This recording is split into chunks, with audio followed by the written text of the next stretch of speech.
Salut Internet. Maufu ka waliɲuman dɔ dante foli min na aw sigiyɔrɔ mana kɛ yɔrɔ yɔrɔ ye a bɛ caman ka foli bɛ aw ye Rasbach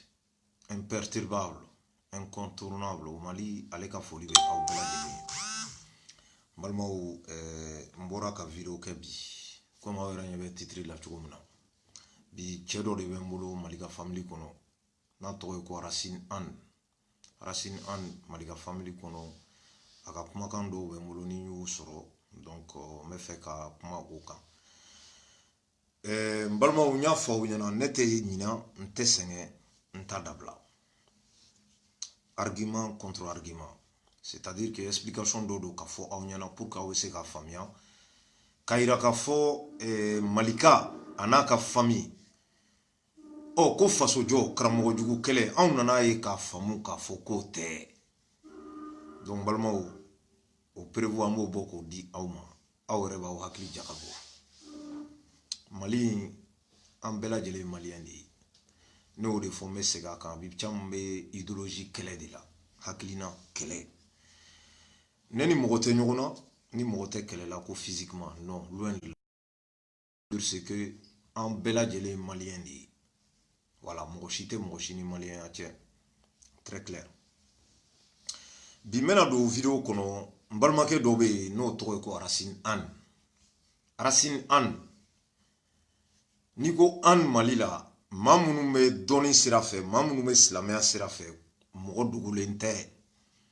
Balimaw Racine Anne tɛ mɔgɔ dogolen Mali la. Ni ko n k'ale ale yɛrɛ bakun tɛ dɛ a mɔkɛ diinɛ sira fɛ. O ka vocal dɔ n y'o sɔrɔ a ka video dɔ kɛ n ye video in sɔrɔ parce que n kun bɛ video in ɲini na n ye video sɔrɔ n bɛ n'a yira aw la k'a fɔ u ka objectif ye mun de ye u ka laɲini ye mun ye nin ye fasojɔ de ye wa ou bien jumɛn kelen don parce que bi an fɛn fɛn bɛ réseaux sociaux kan n'an bɛ kule la n'an bɛ hami na n'an bɛ jɔrɔ la n'an bɛ solution ɲini na a bɛɛ ye Mali in bɛ se ka avancer cogo min na o ye bɛɛ lajɛlen fɛ o n t'i fɛ o n b'i fɛ o i tɛ fɛ o nin bɛɛ lajɛlen ka laɲini y'o kelen de ye bɛɛ ka laɲini y'o de ye Mali in bɛ se ka avancer cogo min na donc an bɛɛ lajɛlen ye maliyɛn de ye. Maa dɔw ko k'olu ka fasojɔ sira ye de ye anw diinɛ minnu b'anw bolo depuis des décennies ko k'o de dabila k'o de tɛ tiɲɛ ye. Olu ta jumɛn ye tiɲɛ ye u bɛ na n'o ye k'o fɔ anw ye anw ma se k'o dɔn anw t'o dɔn u m'o fɔ anw ɲɛna tout simplement min b'anw bolo o y'o de lagosi. U bɛ kuma an ancêtres an ka culture an ka maakɔrɔw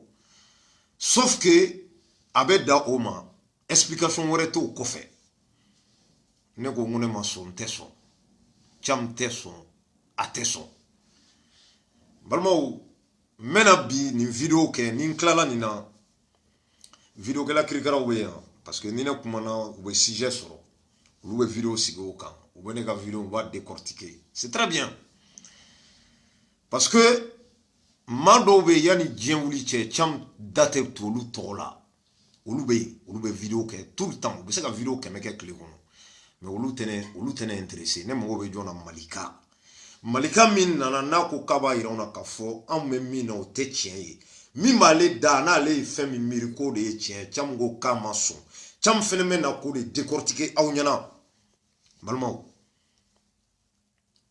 prévu tɛ prévu ye min ma bɔ ka yira an bɛɛ lajɛlen na comme quoi que ninnu ta tɛ fasojɔ ye diinɛ lagosi karamɔgɔ piégé c'est-à-dire que fɛn o fɛn n'a sɔrɔla k'o man ɲi n'an bɛ k'o combattre ninnu bɛ k'o contraire de kɛ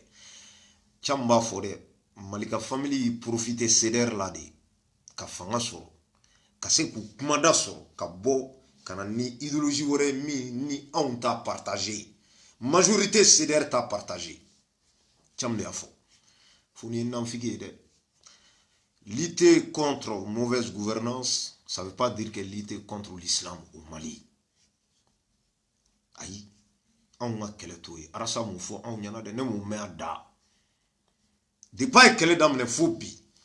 Ne m'a me quoi rasa ko kanga lutter contre l'islam. Mais Malika famille ko koloube en ko ka lutter contre l'islam. Est-ce que c'est compatible? Est-ce que olu na o me nyogonta? Moi je crois pas. Cam nga hakilina filɛ u ka cɛ dɔ bɛ yen maa caman tɛ cɛ in dɔn dɛ réseau kan kɔni parce que a tɛ vidéo kɛ ten a tɛ vidéo kɛ yɛrɛ mais n y'a ka vocal dɔw sɔrɔ comme il est important dans la famille Malika ale yɛrɛ ni Malika ka surun a bɛ ko caman ɲɛnabɔ Malika famille kɔnɔ ɔ ni hakilina de b'u bolo u bɛ fɛ ka na n'a ye Mali kɔnɔ caman ko k'a ma sɔn silamɛden si tɛ yen k'i dalen don ala la k'i bɛ sɔn ninnu ka propos ma n balimaw sans plus tarder n bɛna vocal ninnu n bɛna vocal premier cas la aw b'a lamɛn cɛ bɛ ka kuma min fɔ explication min bɛ an bɛ don o kɔnɔ n ye min faamuya n b'o fɔ aw ɲɛna ni ala sɔnna ma a y'a lamɛn an ka taa fɛ an t'a kuma tiɲɛ tɔw bɛ fɔ ɲɔgɔn ye ko maaw ko ten wa ne bɛna baara ci dɛ kuranɛ min b'an bolo de ala kumakan tɛ n ko aw bɛ nkalon kan wa lahara tɛ yen yanni ka wolo tun bɛ cogoya min na ni sara i bɛ kɛ ten de foyi tɛ yen saya kɔfɛ wa ne y'a fɔ dɛ dɔ kɛra sa dɔ kɛra ka taa kɛ ko aw nansaraw yahudiyaw ni arabuw ko ala ye aw jamakulu fila dɔrɔn de suwandi ko ka ciden min ci aw ma ko aw ka kɛ ɲɛmɔgɔ tɔ bɛɛ ale ka cilasela ye o nkalonfi wa ne de y'a fɔ wa kerecɛnya ye yahudiya ye silamɛya ye nin bɛɛ ye arabuw ni tubabuw ka mythologie de ye histoire bɛ jamana bɛɛ la an farafin an b'an bolo don an ta kɔrɔ. aw ye Racine Anne Malika famille kɔnɔ a y'a ka kuma mɛn sisan a ko kuranɛ ko tiɲɛ tɛ diinɛ min b'an bolo Mali kɔnɔ silamɛya kerecɛnya ko tiɲɛ tɛ nin si tɛ tiɲɛ ye ale bolo jumɛn ye tiɲɛ ye a t'o fɔ dɛ a ko tiɲɛ tɛ de k'an nana cogo min na wa n'an sara an bɛ taa ten de ale de y'o fɔ an ɲɛna sauf que nin yɔrɔ la yan nɔ Racine Anne ma yɔrɔ dɔ fɔ o ye mun ye ale yɛrɛ nana cogo di jɔn de y'ale dilan k'a lana Racine Anne k'o fɔ an ɲɛna fɔlɔ n'a ko k'o ye ala ye on est tous d'accord avec ça a ko kuranɛ tɛ tiɲɛ ye diinɛ tɛ tiɲɛ ye wa n'an sara foyi tɛ yen foyi tɛ yen ɔ ko tubabuw ni arabuw de nana kanu c'est des mythos a yɛrɛ ka fɔ la ko c'est des mythos u ka mythologie u nana n'o de ye anw fɛ yen nɔ ɔ ka an ɲina an ta kɔ Racine Anne ne b'i ɲininka an ta ye jumɛn ye anw ta o ye jumɛn ye c'est à dire que silamɛya min nana anw fɛ yen Mali kɔnɔ Mali tɛ dɛ parce que Mali b'a ka histoire de dɔn silamɛya sira fɛ il y a 1 milliard et quelques personnes qui pratiquent l'islam au 1 milliard et quelques là ale kumana Mali de kan ko tiɲɛ tɛ nin yɔrɔ la ne b'a ɲininka dɔrɔn question kelen est-ce que Racine Anne yɛrɛ Mali la a bɛ se ka kuma o kan mais yɔrɔ tɔw la o maa si ma se ka nin miiri k'a fɔ ko nin kuma in tɛ tiɲɛ ye ko kuranɛ tɛ tiɲɛ ye n'ale tɛ wa parce que mɔgɔ min don a kalannen don yan'an ka taa yɔrɔ jan Racine Anne yɛrɛ ye jɔn ye ale yɛrɛ ye jɔn ye an b'a dɔn ne b'a dɔn a tɔgɔ Racine Anne n'i ko Anne Mali la jamu de don o jamu o ye jɔn ye k'anw b'o dɔn k'i bɛ se k'ale c'est à dire k'ale danbe ka taa o ma a mɔkɛ o ni Alaji Seku Umaru Tall olu de nana ɲɔgɔn fɛ dɔn ɲɔgɔn fɛ Alaji Seku Umaru Tall a b'i b'a fɔ Alaji Seydou Anne o ye Racine Anne mɔkɛ de ye Segu o cɛ in a filɛ Segu kaburudon na Ala ka hinɛ la karamɔgɔba waliju Seku Umaru Tall kɔni Mali histoire la a dogolen tɛ silamɛya sira fɛ a dogolen tɛ a b'i b'a fɔ ale mɔkɛ kun y'o ka conseil dɔ ye ko caman ye nin fɔ Racine Anne a mɔkɛ Alaji Seydou Anne n'i taara Segu kaburudon na maa o maa bɛ kaburudon na n'i ye ɲininkali kɛ ko Alaji Seydou Anne ye jɔn o b'a yira i la cam taara Segu u bɛ Alaji Seydou Anne yira i la ko Alaji Seydou Anne ye jɔn ye Segukaw b'a f'i ye o mɔden de filɛ o bɛ k'a la ko kuranɛ in dɛ k'o de tɛ tiɲɛ ye Ala kumakan tɛ a de fo ko ala kumakan tɛ wa lahara yɛrɛ tiɲɛ tɛ ko tout ça arabu de nana n'u ka culture ani tubabu chrétienya mythologie ka se ka n'o di anw ma farafina pendant ce temps an bɛ ka sanfɛla lajɛ olu bɛ ka an ka ressources naturelles bɔ ka taa n'a ye racine an tubabu tɛ chrétien ma bange tubabula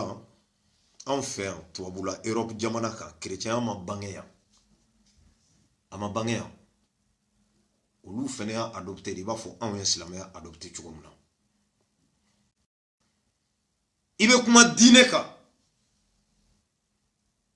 n'i ko ko ala bɛ yen ka ban ala kumakan min n'a yirala na o ye kuranna ye n'i ko k'o tɛ tiɲɛ ye e bɛ na ni dɔ de ye min b'a yira k'o tɛ tiɲɛ mɛ k'a f'i da la k'o tiɲɛ tɛ ayi an tɛ se ka so o tɛ tiɲɛ ye nkalonfin b'i da e kana ni fɛn dɔ ye kuranɛ ɲɔgɔn k'o di anw ma pour que anw ka se ka da la k'a fɔ kuranɛ min b'anw bolo k'o tɛ tiɲɛ ye i bɛ na ni kuranɛ ɲɔgɔn de ye parce que kuranɛ yɛrɛ b'o fɔ ɔ n'i bolo ko maa dɔw de ye nin miiri ka na n'a ye olu maaw ye jɔn ye dɔnnibaga tɛ yen min bɛ se ka kuranɛ ɲɔgɔn dilan ma da a tɛna da diɲɛ wuli yanni diɲɛ wuli a ye nin de fɔ a ka kuma kɔnɔ ko tubabu ni arabu de nana n'a ye yala olu ka nana ye mun tun bɛ e bolo mun de tun b'i bolo e balila ko min na dɔrɔn i yɛrɛ sɔrɔ diɲɛ kɔnɔ i bɛ ka taama dugumakolo ka sankolo b'i sanfɛ su bɛ ko dugu bɛ jɛ tile bɛ bɔ a bɛ bin e yɛrɛ nana cogo di i t'i yɛrɛ ɲininka i nana cogo min na tigi t'e la wa e bɔra min ɔ n'i y'a fɔ an ye ko tigi wɛrɛ b'e la min tɛ ala ye ɔ taabolo wɛrɛ bɛ yen vocal in tɔ bɛ yen vocal in tɔ n b'a k'a la n balimaw a b'a lamɛn. takɔrɔ wa u ye dumuni n'a ye o kuma de filɛ nin ayiwa n tɛ ka nin fɔ kunfɛ ko la dɛ o la ne y'a kalan sura 114 k'a kalan k'a walawala k'a kɔrɔ ɲɛɲini k'a dɔn ancien testament nouveau testament n y'a kalan k'a ban Exodus n y'a kalan b'a dɔn ayiwa an t'a ko bara sisan wa wele ko tiɲɛ tɛ an b'a daminɛ jumɛn na fɔlɔ dɛ ayiwa ok an ka na n'aw ko kuranɛ arabu yɛrɛ ma bɛn a kan dɔw ko a sɛbɛnna kira ɲɛna dɔw ko a ma sɛbɛn a ɲɛna a sara a ka kalifa fɔlɔ nana Bubakar a ma sɛbɛn o ɲɛna o salen Umar nana a ma sɛbɛn o ɲɛna ayiwa Umar tɛmɛna Usman nana u ka wagati kɛlɛ dugutura olu silamɛw yɛrɛ dama ni ɲɔgɔn cɛ u bɛ ka ɲɔgɔn faga ni don ni tɛ Usman sera k'i jilaja ka na ko ni min hakili bɛ min na ko kira y'o fɔ ko ala y'o fɔ k'u kana ko b'a fara ɲɔgɔn kan farala ɲɔgɔn kan ten nin bɛɛ farala ɲɔgɔn kan walasa ka adamadenw na siran n'a fɔra ko lahara bɛ yen jahanama bɛ yen walasa an kana ɲɔgɔn tɔɲɔ an kana don ɲɔgɔn gasi la walasa ɲumankɛla minnu fana bɛ yen olu la encouragé k'a fɔ ayiwa n'aw sara o ɲumankɛla in kan aw bɛ don alijinɛ la baara in bɛ filɛ minnu don takɔrɔ. aw ye n balima a ko kuranɛ in déjà ko tɛ tiɲɛ ye et puis ko kuranɛ in k'a farala ɲɔgɔn kan cogo min na a bɔra n'o kuma de ye k'o fɔ sisan a ko kuranɛ in k'u y'a fara ɲɔgɔn kan Seydina Usman alakira ka sahaba dɔ bɛ yen kisi ni nɛɛma b'a ye k'o de ye kuranɛ in fara ɲɔgɔn kan alakira bɔra yen Seydina Abubakar nana Seydina bɔra yen Usman nana ko kuranɛ farala ɲɔgɔn kan o de la tiɲɛ don ale de ye kuranɛ fara ɲɔgɔn kan mais est ce que kuranɛ in tun bɛ yen wa ou bien a ye mɔgɔw de wele k'a y'aw miiri a ka fɛn dɔ dilan ka na n'a ye an ka fara ɲɔgɔn kan k'o di adamadenw ma pour que o bɛ se ka vi ka ɲɛ Racine Anne est ce que o de don i tun b'o de fɔ u ye mɔgɔw fara ɲɔgɔn kan k'u kana c'est-à-dire que les intellectuels k'u fara ɲɔgɔn kan u kana ka fɛn dɔ miiri fɛn min n'a sɔrɔ bɛɛ ka hɛrɛ b'a la sinon lahara ko tɛ tiɲɛ ye e m'o fɔ dɛ e ko ko kuranɛ k'a farala ɲɔgɔn kan Seydina Usmani ka wara o ye tiɲɛ ye dɛ mais kuranɛ in tun bɛ yen wa Ala kira kisi nɛɛma b'a ye a y'a fɔ de maaw sɔrɔla minnu y'a sɛbɛn dɔw tun b'a sɛbɛn golo kan dɔw tun b'a sɛbɛn ɲɔgɔmɛ galakakolow kan ka to k'a kalan Ala kira kisi nɛɛma b'a ye a ka fatuli kɔfɛ o tora mɔgɔw bolo mais c'était pas rassemblé Umar nana o cogo la Usman nalen ale de ko ten yali minnu b'a dɔn a n'a bɛ minnu bolo olu ka sakaba a ka fara ɲɔgɔn kan Ala kira kumakan parce que ale de ye ciden o kuma ne bɛ n yɛrɛ ɲininka maa min nana mɔgɔ ma kalan Racine Anne mɔgɔ min nana a ma kalan cɛ si tɛ k'i ye walan di Ala kira ma a tɛ yen o de ye kumaw fɔ ni mɔgɔw y'a fara ɲɔgɔn kan ko Ala kumakan don ale de y'a fɔ ko Ala y'a fɔ a ye k'a k'a fɔ an ye o de farala ɲɔgɔn kan kuranɛ b'o bɛɛ expliquer an ɲɛna e ko k'o tɛ tiɲɛ ye maa minnu ye nin miiri jɔn de y'u kalan u bɔra min maa sugu jumɛnw don olu sera ka nin rassembler cogo di ka miiri sɔrɔ k'a fɔ ko n'an ye nin kɛ ko nin bɛ kɛ hɛrɛ diɲɛ bɛɛ ma Racine kalan tɛ i ko k'i i ye kuranɛ kalan wallahi ne t'i sɔsɔ i tɛ ne dɔn ne t'i dɔn i y'a faamuya maa bɛ kalan y'o de fɔ ka tila ka tunu i tɛ ye yanni alikiyama jɔ cɛ o caman tɛmɛna mɔgɔ kalannen yɛrɛ o tɛ se ka mɔgɔ yɛrɛ kalan o fana bɛ yen maa min kalanna bɛɛ b'a dɔn nin ye dɔnnibaga a tɛ se ka mɔgɔ wɛrɛ kalan o fana bɛ yen maa min nana n'anw y'o ye n'o yirala an na n'a fɔra an ye minnu n'a kɛra olu tile la olu y'a ye k'a fɔ ko nin bɛ ka kumakan min fɔ yanni diɲɛ wuli cɛ diɲɛ da n'a wuli cɛ maa mana min ye nin ɲɔgɔn fɔ o t'o yɛrɛ ka kumakan ye de o Ala ka kumakan de ye a bɛ na cogo di o ma o y'a fɔ an ye cogo di munna ale sera ka kariya k'a fɔ ko Ala de y'a fɔ n ye n k'a fɔ aw ye a sugora de wa ou a y'a inventé de n'a y'a inventé bi départ dɔ fɔ bi to min tɛ yen maa min sera i kalanna ma kalan o t'a la dɛ maa tɛ yen min sera k'a fɔ kuranɛ haya kelen filɛ kuranɛ farasi kelen filɛ k'i sera ka wuli ka bɔ k'u bɛ y'a sɔsɔ a tɛ yen e ko k'o tɛ tiɲɛ ye e ka dalilu ye jumɛn ye dalilu t'i bolo dalilu t'i bolo parce que nin bɛɛ bɛ résumé yɔrɔ jumɛn k'an ka ancêtres anw tun bɛ cogo di fɔlɔ e Racine Anne tɛ incapable k'a fɔ anw ɲɛna yanni Ala kira ka na Mali tun bɛ cogo di e tɛ se k'o fɔ o kuma o dɔnnibagaw sɔrɔla arabuw fɛ yen ka se ka fɛn fara ɲɔgɔn kan n'o tɔgɔ ye ko kuranɛ n'a sɔrɔla Ala y'an bɛɛ da k'an bɛɛ ye égal ye ko Ala kumakan tɛ munna maa ma sɔrɔ anw cɛ la min ye fɛn dilan k'o tɔgɔ ko kuranɛ walima k'o tɔgɔ ye livre wɛrɛ ye min tɛ kuranɛ ye Mali tɛ Sénégal tɛ dɛ Afrique t'o ye Occident bɛɛ a ma existé a tɛ yen y en a pas e ko k'o tɛ tiɲɛ ko surakaw ani tubabuw ye fɛn dɔ fara ɲɔgɔn kan ka n'o di anw ma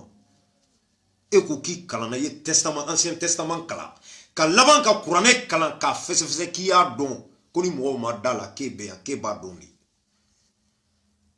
1 milliard et quelques personnes olu de ye silamɛ ye diɲɛ kɔnɔ e kelen un malien qui n'a rien dans le crâne o de bɛna fɔ anw ye ko kuranɛ tɛ tiɲɛ ye et puis i b'a fɔ tiɲɛ tɛ tɛna ni dalilu ye lahara ko tiɲɛ tɛ c'est pour que mɔgɔw ka ɲumanya kɛ ka ko bɛɛ kun b'anw fɛ yen yan'o ka na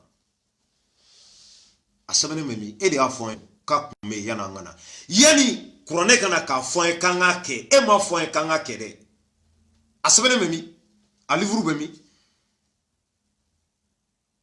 n balimaw nin de ye Mali ka famille ye nin de y'u ka idéologie ye k'a dogo k'olu bɛ ka lutter ko contre karamɔgɔ jugu n y'o fɔ dɛ n ko silamɛ ani silamɛya kelen tɛ dɛ maa bɛ kɛ silamɛ ye ne ɲɔgɔnna wɛrɛ bɛ diɲɛ fan wɛrɛ fɛ o ye silamɛ depuis a wolola a ma nkalon tigɛ a ma mɔgɔ namara a ma sonyani kɛ a ma jɛnɛya kɛ a ma foyi kɛ diɲɛ kɔnɔ parce que silamɛya y'o de fɔ silamɛ yɔrɔ bɛ sɔrɔ yɔrɔ dɔ la o bɛ sɔrɔ o ye nkalon dɔ tigɛ a ye jɛnɛya dɔ kɛ walima a ye mɔgɔ dɔ namara o kɔrɔ tɛ ko silamɛ tɛ dɛ a ye ko de kɛ ko min man ka kɛ silamɛya kɔnɔ o t'a bɔ silamɛya la a bɛ seli a bɛ sun a bɛ silamɛya sira bɛɛ kɛ mais a ye ko kɛ ko min silamɛya ko k'a kana kɛ o kɔrɔ tɛ ko silamɛya ko ko nin kana kɛ ko silamɛ tɛ sɔrɔ min b'a kɛ ayi o kɔrɔ t'o ye o min fɔra k'a fɔ ko lahara don bɛ yen pour que k'o nkalontigiya f'i ka saya de bali tant qu'il ma saya bali min bɛ ɲɛ e t'a dɔn c'est comme si n'a fɔra i ye an fɛn fɛn n'an filɛ nin Europe bɔ par exemple moi je suis en France les jours où ne bɛ bɔ Mali la ka cu France a y'a sɔrɔ ne ma deli ka na yan ne t'a dɔn min bɛ ɲɛ o ne bolo n'i nana yan dɔrɔn i bɛ don so kɔnɔ k'i da i bɛ baara sɔrɔ i bɛ baara gɛlɛya fɛn fɛn y'a affronter ne m'a miiri ɔ n'a fɔra ne ye k'a fɔ ko nin bɛ yen hali n'a sɔrɔla k'o tigi k'o ma taa ka na parce que u b'o de fɔ argument ye ko jɔn taara lahara ka na ala kira taara ka na parce que ale de y'a fɔ an ye ko ala y'a fɔ a ye ale de tila k'a fɔ an ye jahanaba bɛ taa jinɛ bɛ taa a ye nin kɛ a kana nin kɛ a ye sɔn nin ma a kana sɔn nin ma n'a ye nin kɛ nin bɛ k'aw la n'a ma nin kɛ nin tɛ k'aw la ale de y'o fɔ an ye e ko k'o tɛ tiɲɛ ye min ye tiɲɛ ye i t'o bɔ k'o yira anw na min ye bɔ i b'o yira anw na an b'o de nɔfɛ mais ka n'i sigi silamɛya tɛ tiɲɛ ye kuranɛ tɛ tiɲɛ ye nin bɛɛ de k'an na siran mais k'an na siran ka da mun de kan yalima yani a ka fɔ ko ala bɛ yen k'a fɔ ko lahara bɛ yen kuranɛ in yɛrɛ yanni a kana munna anw tun tɛ se ka nin kɛ yanni o kana munna an bɛ lasiran pour quelle raison ni tiɲɛ tɛ an bɛ siran mun na u b'an lasiran pour quelle raison i kalanna wallahi i yɛrɛ ko ka kuranɛ kalan mais hali bi t'a kalan parce que kalan kɔfɛ faamu de bɛ yen n'o tɛ yen dɔrɔn i bɛ à côté de la plaque ayi diinɛ min n'anw y'a mɛn n'a b'an bolo anw dalen don o la fo ka taa se kaburu ma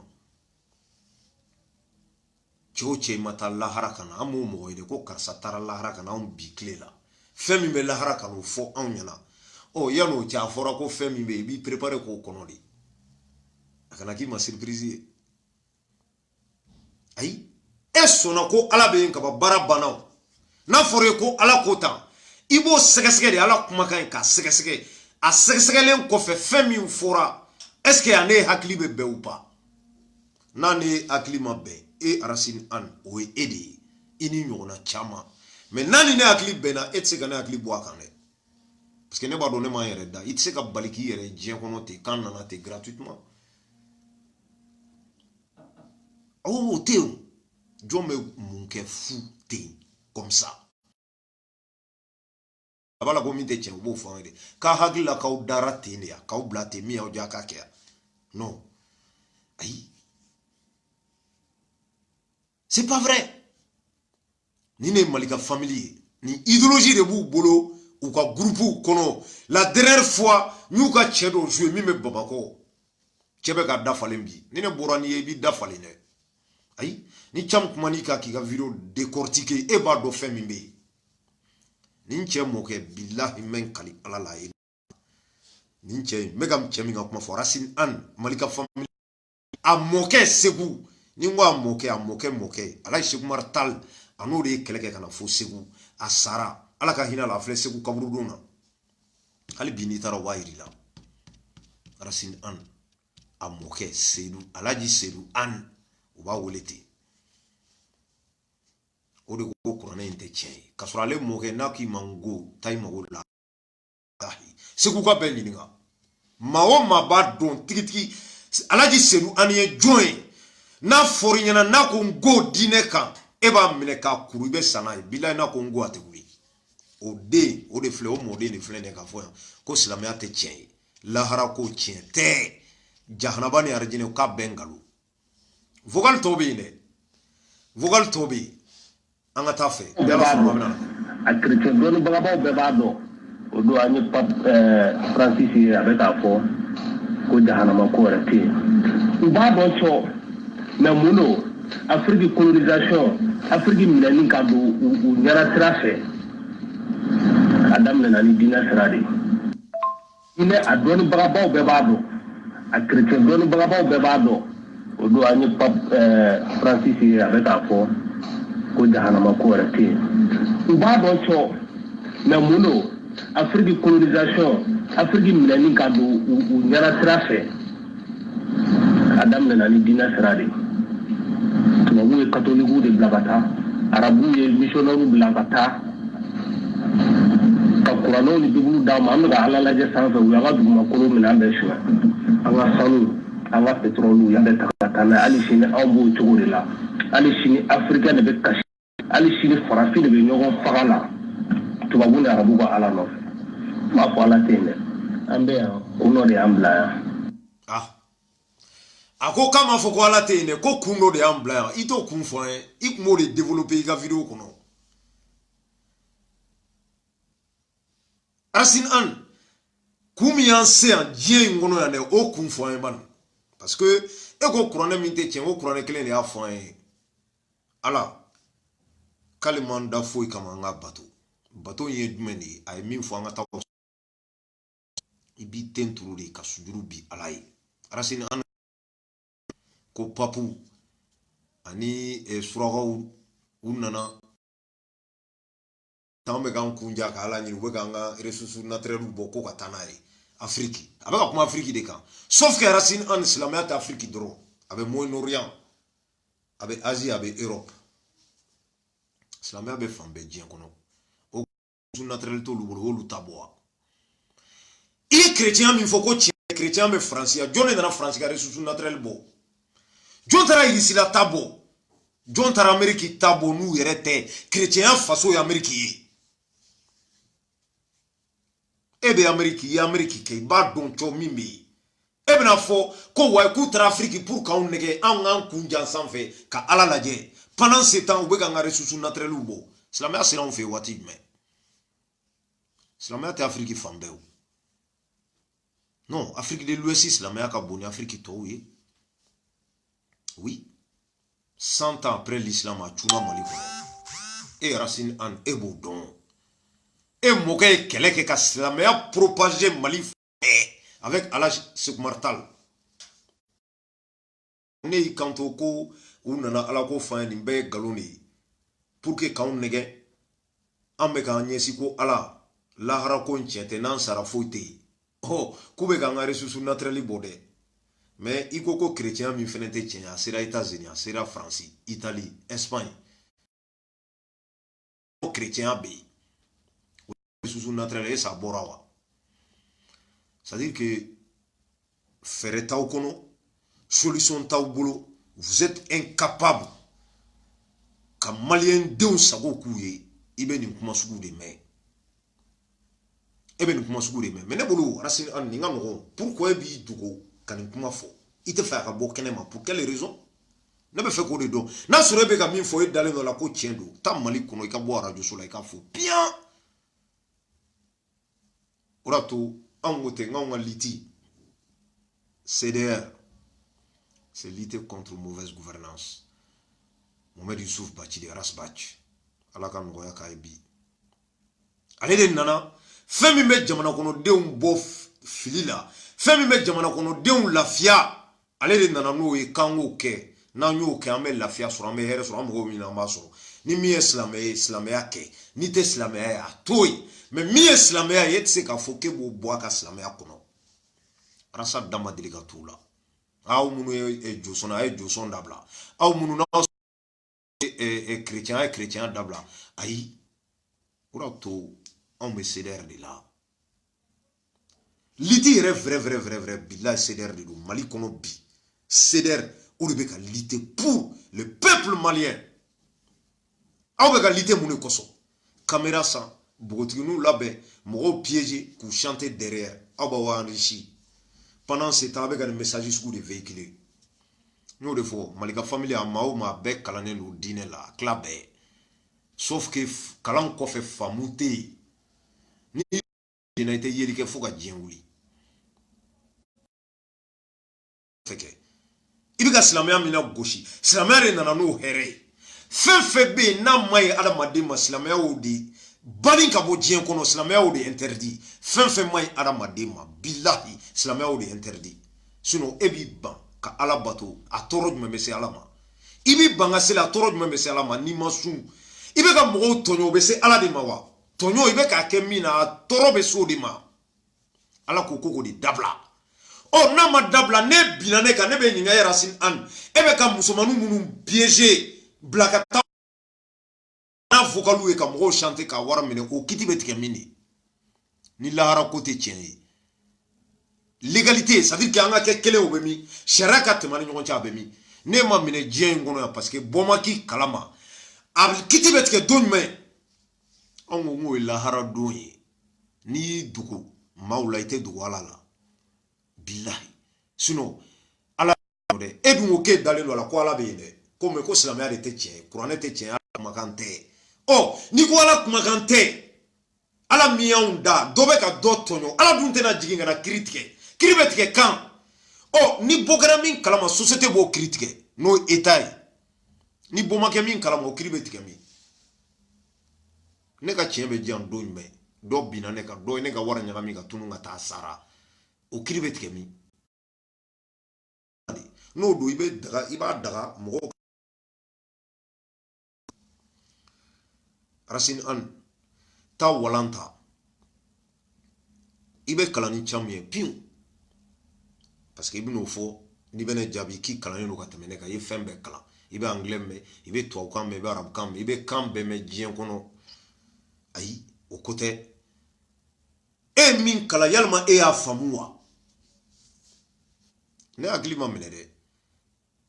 ayi Arabie Saoudite fin du même qui manque là-bas on me ka fin ni Mali kono bebe Arabie Saoudite ou ga islamia ke fin jien kono Mali be ka nyini bi paix la sécurité sorola dumunina ferobo fin be fube donga e ulu islamia jamana di che aka dese kodan aw ira maléona aw deselendo incapable Mali état ça veut dire que Mali intellectuel ou deselendo ka Mali bo nola na be no touré ta ko d'islamia ku chamgo kateso ni idéologie neta défend fo ka djenwuli aw be galoni la nte dine fe oui ka droit ide mais munu me dine fe ke bolu kele kuma be ne ni ne malikai anaka mo ante ala fe anta kira fe dine an ta fe wa ma combattre fe ne te da fe lima de an klaka kele o munu me ka kele a ke no lu dalendo ala olu ba auto aku kele. La question elle est juste là. Comment ça se fait que a manso wa droit parce que ni mam ki gaseli ay neti mine ki tombri duguma jabwala ay oh ne mi ngoma ke bene bali muna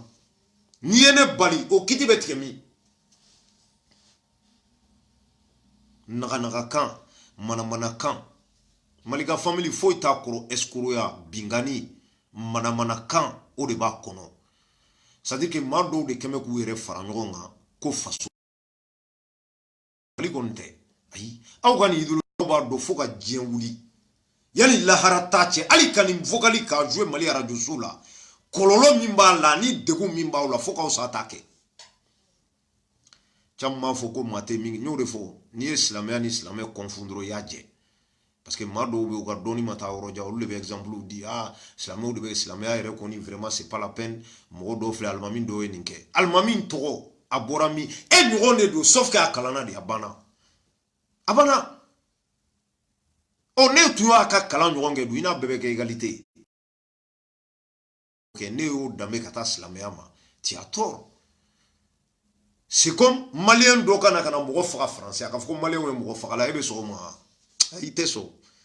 akana mona da mo nyela akana mo ke ba fo bagam chete malika family ninton akanga chidi o ka jense escroc notoire kaba fle prévu même dani ma bo kaba ka kaira on ani malika family ko la yana pas bi on ne be ka gris ouais ni ne faso joy dine ba dama faso ba dama o foli ko fe wo e be ka munike mune be na ke munyana bora dine ba dama depuis ala e dien dama Mali kono dine ba dama faso ba dama o dine yere mawde ba la wale yo ni ame dine mo mo do be ka pratiquer o olu mamunu be ka pratiquer olu to ko malien e wolu bo malien la ibu ke jme olu ku dabwala e malien ga te monukan e be impôt sara olu te impôt sara wa ibe taxi sara uta sara wa e yere soro mali kono ki e malien olu yere soro ko malien do o be jede o be sigi ke tuko muna ko labe ako ka dalen do ala la ita to ya ka dala la e ko ki dalen tala ini kungo te wa kelebe mi atena ni faso jokan mamunu me kanga impôt dun école te mali la d'autres sauté e bon das la merde ko Islamère ya bali dɔgɔtɔrɔso ka jɔ Mali kɔnɔ wa état kɔrɔ jamana c'est-à-dire que jamana min nanga taxi nanga impôt bɛ ka d'olu ma ɲɛmɔgɔ minnu b'an kunna n'an voteru ye k'u k'an kun an k'o ɲɛnabɔ e ma compte ɲininkali kɔnɔ i bɛ taa ɲininka dɔ de la a bɛ bulon kɔnɔ k'a bɛ k'a fɔ ko Ala bɛ yen wa ne dalen t'a la i tɛ tɛmɛ i ka sira fɛ a kɛlɛkun pourquoi balimaw maliyɛnw a y'o ressaisi vocal ma ban dɛ an ka taa fɛ tɔ ye kelen an b'a lamɛn. A ko ni ko suɲɛni ma ɲi ne mago tɛ ka taa kuranɛ kalan k'a dɔn ka jɛ walimuso fɛ o ma ɲi ne b'o dɔn yɛrɛ k'a hinɛ kɔngɔtɔ la ne mago tɛ kuranɛ kalan na k'o dɔn ala y'o capacité d'a ma ko ala ka baara banna ye mais ko ala bɛ ayiwa diinɛmɔgɔw ci kiraw ci ka na aw dɔrɔn de ma n'i ye arabu yɛrɛ ta k'a lajɛ silamɛya lajɛ hali mɔgɔ ko diinɛ min nana diɲɛ bɛɛ kama mais mɔgɔ tɛ se ka segi a la kan wɛrɛ foyi la ni arabukan in tɛ kaburu yɔrɔ la a b'a dɔn ko pression prétexte de don pour ka pression kɛ économiquement et culturellement fangaba tɛ mɔgɔ minnu na arabuw sera ka diɲɛ jamana jumɛn minɛ u sera ka continent fan jumɛn minɛ Afrique subsaharienne bɔlen kɔ a la na ni Moyen-Orient bɔra la ni ye Mali ninnu ta Sénégal Gambie parti silamɛ tɔw bɛ yen u sera ka minnu conquérir u y'olu minɛ ka diinɛ in sigi olu kun diyagoya la. a ye Racine an ka kuma mɛn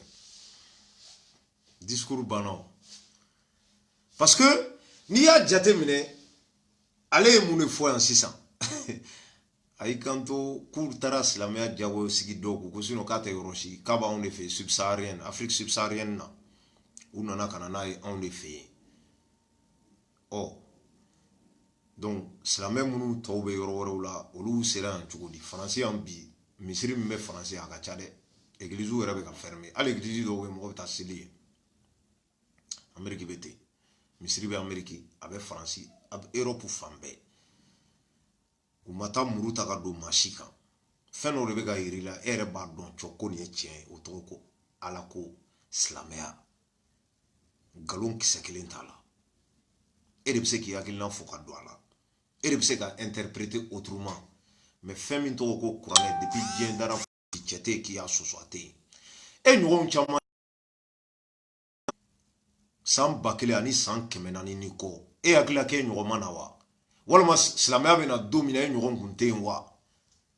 ne b'i ɲininka o de la n'a sɔrɔ e kun ɲɔgɔn tɛ yen n'o kun ye nkalon ye k'e ɲɔgɔn de kun ka ca min ma da la silamɛya filɛ ka yɔrɔ min sɔrɔ a kun t'o sɔrɔ a kun t'o sɔrɔ e tɛ se ka foyi inventer diɲɛ kɔnɔ n'i ma tɛmɛ kuranɛ ka sira fɛ ɔ minnu n'i ko ko wayi ko kuranɛ k'u y'a fara ɲɔgɔn kan de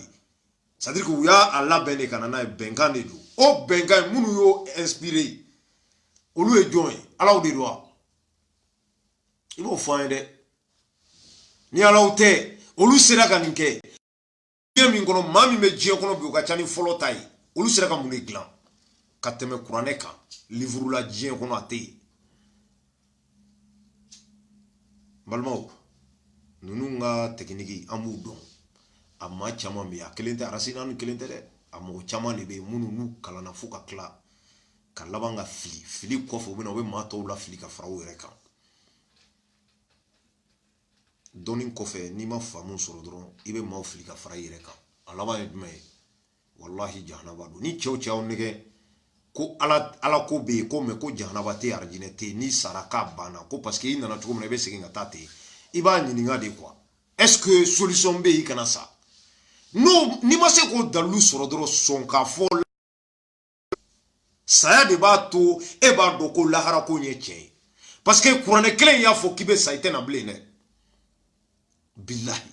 adamadenya depuis bɛ bamunan kɔnɔ depuis mana Faut qu'il na ki koroba ki ke maye ka kla ki koro ki faga ki ti da kaburu kono Qur'an ni be expliquer Dieu ne se ka inspirer comme ça Aramaden même se ka miri Qur'an ka seben fait mi me c'est-à-dire que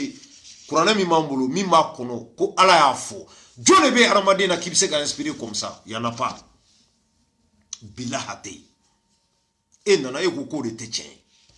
mi e tien mo boko de amade non nano e ite son fo ki sa ibe ka nata occident mi no fe olu be chrétien de kan olu ka sharia ou de ni be ka nyebo fa sigira chrétien de kan siga fo itala e mina mun fo e ancêtre join iborami yani islamaya kana malik me chugodi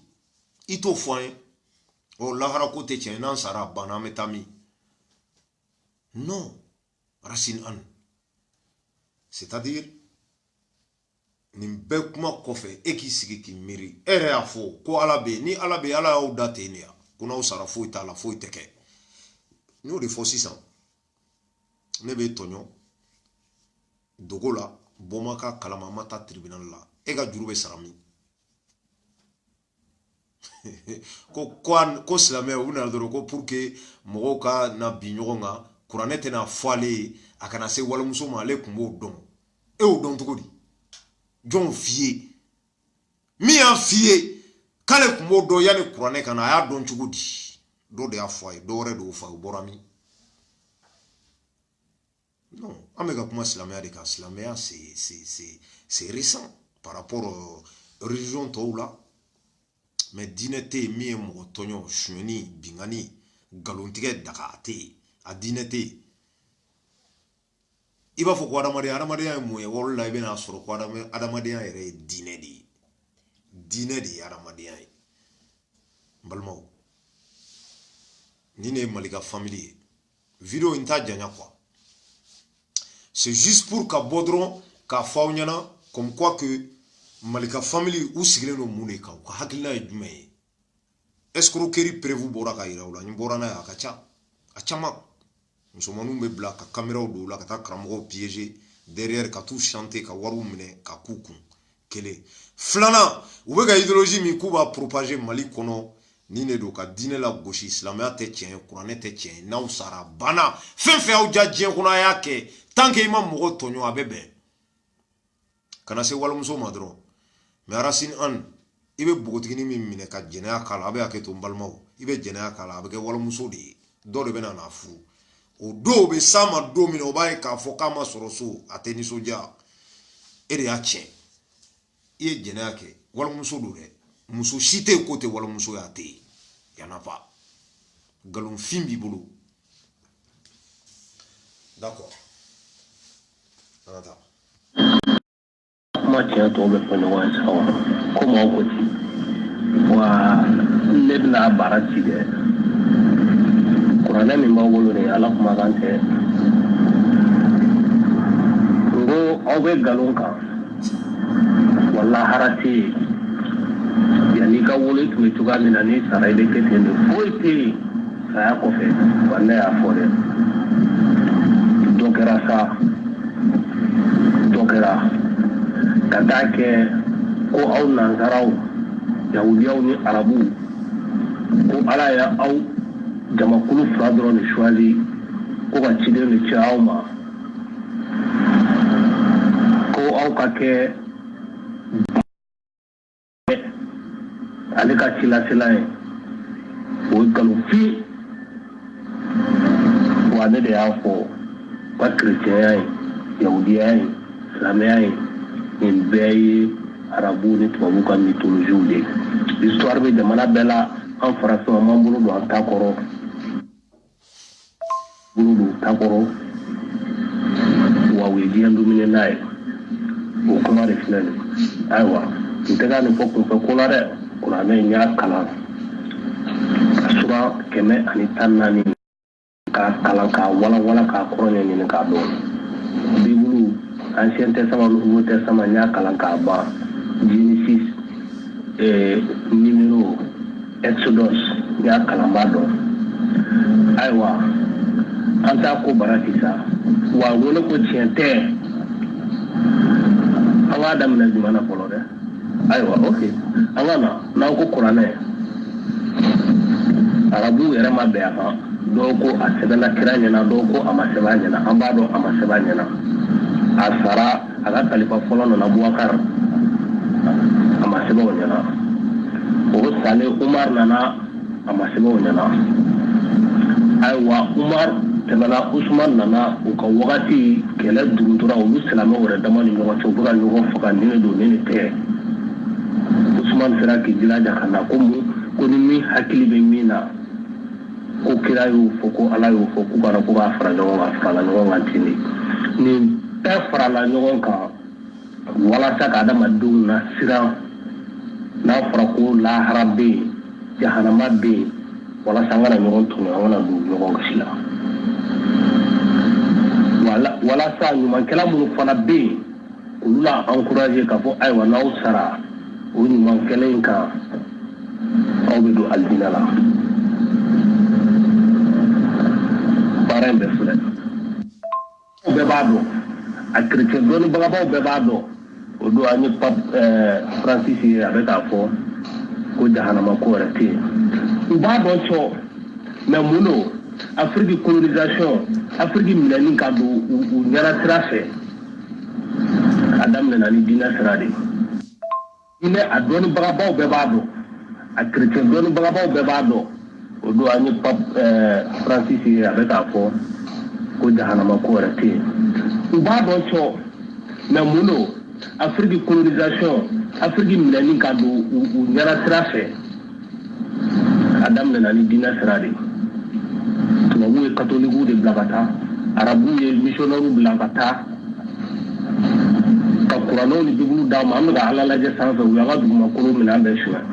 an ka sanu an ka pétrole u y'a bɛɛ ta ka taa n'a ye hali sini anw b'o cogo de la hali sini africain de bɛ kasi la hali sini farafin de bɛ ɲɔgɔn faga la tubabu ni arabu ka Ala nɔfɛ n b'a fɔ Ala tɛ yen dɛ an bɛ yan o nɔ de y'an bila yan a fɔ n ye ko suɲɛni ma ɲi ne mago tɛ ka taa kuranɛ kalan k'a dɔn ka jɛ walimuso fɛ o ma ɲi ne b'o dɔn yɛrɛ ye k'a hinɛ kɔngɔtɔ la ne mago tɛ kuranɛ kalan na k'o dɔn Ala y'o capacité d'an ma ko Ala ka baara banna ye mais ko Ala bɛ ayiwa diinɛmɔgɔw ci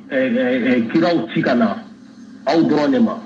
n'i ye arabu yɛrɛ ta k'a lajɛ silamɛya lajɛ hali mɔgɔ ko diinɛ min nana diɲɛ bɛɛ kama mais mɔgɔ tɛ se ka segin a la kan wɛrɛ foyi la ni arabukan in tɛ kaburu yɔrɔ la a b'a dɔn ko pression prétexte de don pour ka pression kɛ économiquement et culturellement fangaba tɛ mɔgɔ minnu na arabuw sera ka diɲɛ jamana jumɛn minɛ u sera ka continent fan jumɛn minɛ Afrique subsaharienne bɔlen kɔ a la na ni Moyen-Orient bɔra la ni ye Mali ninnu ta Sénégal Gambie parti silamɛ tɔw bɛ yen a banna u sera ka minnu conquérir u y'olu minɛ ka diinɛ in sigi olu kun diyagoya la. n balimaw aw bɔra ka bɛɛ lamɛn sisan laban discours bannaw silamɛya tɛ tiɲɛ ye kuranɛ in tiɲɛ tɛ n'an sara an tɛ taa yɔrɔ si an nana cogo min na yan'an kun ka na an t'a dɔn an bɛ yɔrɔ min na n'an sara fɛnɛ c'est comme ça c'est fini Racine Anne Alhaji Seydou Anne mɔden don Segu o de ka kumakan ye nin ye k'a fɔ aw ɲɛna Malika famille cɛden dɔw de ye nin ye ne y'o de fɔ n ko idéologie in Thiam sɔnnen tɛ wa Thiam b'a combattu très clair balimaw Maliens aw minnu n'aw ye silamɛ ye k'aw sɔnnen don ko Ala bɛ yen ko wa lahara ko in n'a bɛ k'a nkalontigiya dɛ ni sara je dis bien min b'i ɲɛ n'i t'a dɔn bilahi min fɔra y'a kɛ dɛ n'u y'i nɛgɛn n'i sara parce que kuranɛ yɛrɛ b'o fɔ an ye ko n'anw kun y'a dɔn ko hali Ala i kun kan kɛ bugurimugu ye kuranɛ y'o fɔ dɛ kafiriw de ka kumakan ye nin ye ko Ala hali i kun kan kɛ buguri ye ko bɔnɛ b'anw ɲɛ yan bi dɛ i tɛ sa i bɛ yen wa a tɛ ban o de lahara ye depuis ni diɲɛ dara fo bi depuis diɲɛ dara fo bi an b'a fɔ k'an fa adama fo bi an fa adama bɛ min a bɛ lahara de n'a sɔrɔ a bɛ hɛrɛ la a b'o de la ye kuda ye dɛ a ye nin san ba joli kɛ a b'o hɛrɛ la ye wa ni tɔɔrɔ fɛnɛ don a tun bɛ k'o de kɔnɔ f'an bɛ don min na i ko bi ɔ fɛn min ne t'o dɔn k'a b'i ɲɛ n'a fɔra i k'a bɛ i t'i préparé k'a kɔnɔ ninnu de bɛ n'u sigi k'u b'an na ban o ma an bannen o ma i bɛna mun de da an ma e bɛna mun de di anw ma sisan diinɛ tiɲɛ tɛ lahara tɛ yen nin bɛɛ ye mito de ye kerecɛnw ni tubabuw de ye tubabuw ni surakaw olu de ye nin bila ka na anw fɛ yen tubabuw ni surakaw kerecɛnya wolola Europe de non kerecɛnya bɔra yɔrɔ min na c'est en Syrie Damas bi a bɛ yɔrɔ bɛɛ a bɛ États-Unis ni Damas cɛ bɛ cogo di bi cɛ a ka jan dɛ silamɛya bɔra min Magan a bɛ diɲɛ fan bɛɛ anw ni Magan ka jan dɛ ɔ ne nana k'o tɛ tiɲɛ ye ne bɛ n yɛrɛ ɲininka e kalanna min i ye nin dɔɔnin bɔ min jɔn ye nin kalan nin na ni tiɲɛ tɛ min ye tiɲɛ ye i t'o fɔ an ye an mago b'o de la balimaw video in b'a bila a tɛ janya mais en réalité n bɛ min fɔ aw ɲɛna a ka faamuya Malika family kafiriton de don kafiriton caman y'a fɔ il s'agit pas k'i dalen don a la ko ala bɛ yen dɛ k'o b'i kɛ silamɛ ye dɛ non f'i ka don diinɛ in de la k'a pratiquer tant qu'il ma don o la ka sɔn o ma déjà e banna o ma o ala ye min fɔ e ko k'o tɛ tiɲɛ ye e tɔgɔ kafiri o tɛ caman ka kuma ye o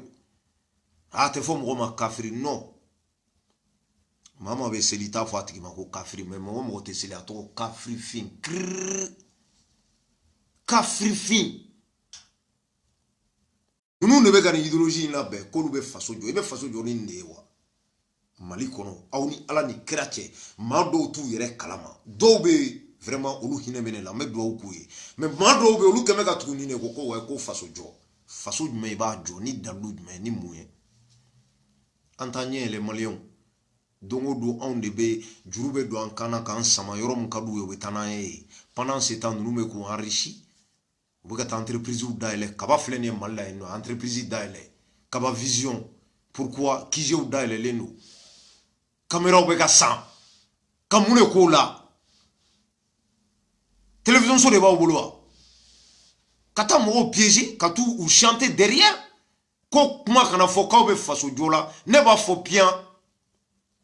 a bɛɛ arnaqueur escroc Farikou aw hakili b'a la an balimaw Farikou taara cambriolé don min na bɛɛ bɔra kalama Facebook kan aw ka baara tɛ a Malika family a ye bɔ k'a fɔ k'aw tɛ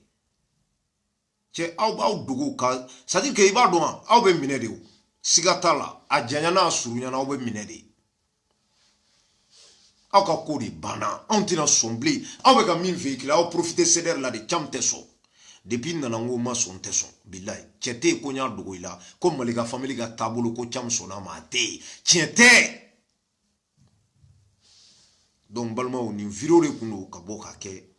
c'était vraiment pas prévu mais n ye vidéo dɔ ye ne yɛrɛ grand sœur n'o ye n balimamuso ye Aja Dramé a ko k'a balimakɛ de ye ne ye ne yɛrɛ balimamuso de don n bɛ min fɔ Aja Dramé ye dɔrɔn kɛlɛ tɛ ne n'a ni ɲɔgɔn cɛ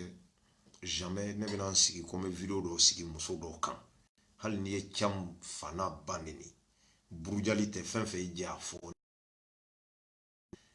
i ma wolo a la o i y'a daminɛ de walayi bilayi i b'a bila parce que diɲɛ ko o ko dan b'a la